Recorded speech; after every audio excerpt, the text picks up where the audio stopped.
Hello, welcome to my channel. Today we're making refried beans, Latin American style, and we're going to need chopped onions and chopped green bell peppers, and some olive oil, extra virgin olive oil that is from California. We have very good olive oil here in California.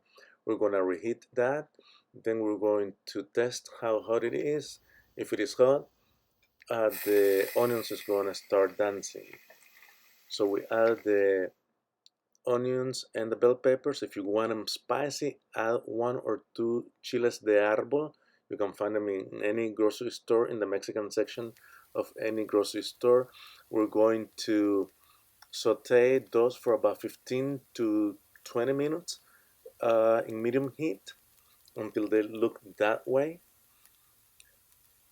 And we're going to add the beans to that. I drain the beans, not the beans, the broth from the beans. Remember, these are baked beans that I made from scratch, and I will leave the video at the end of this video. And you don't want the beans to splatter. Remember, there's oil in there. So the first part of the beans, you put them without the broth, and the second part you can add the broth, and you can add an extra cup and a half of broth. If you don't have broth from the beans, you can add water. The beans are going to release their own ink in any case. We bring the heat to medium high while the beans are getting to the temperature that we want. We want them to boil, really.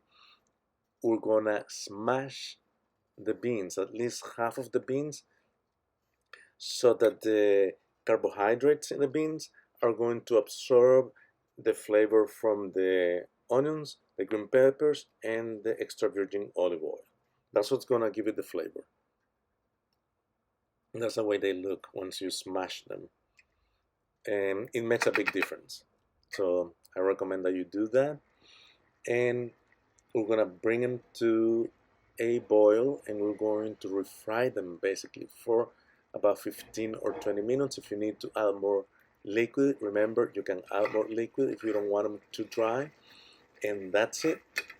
It's very simple, but you just have to do things in that order. So thank you for watching. Thank you for the like. Thank you for subscribing, for sharing. And I'll see you in the next video, which is going to be how to make red beans from scratch.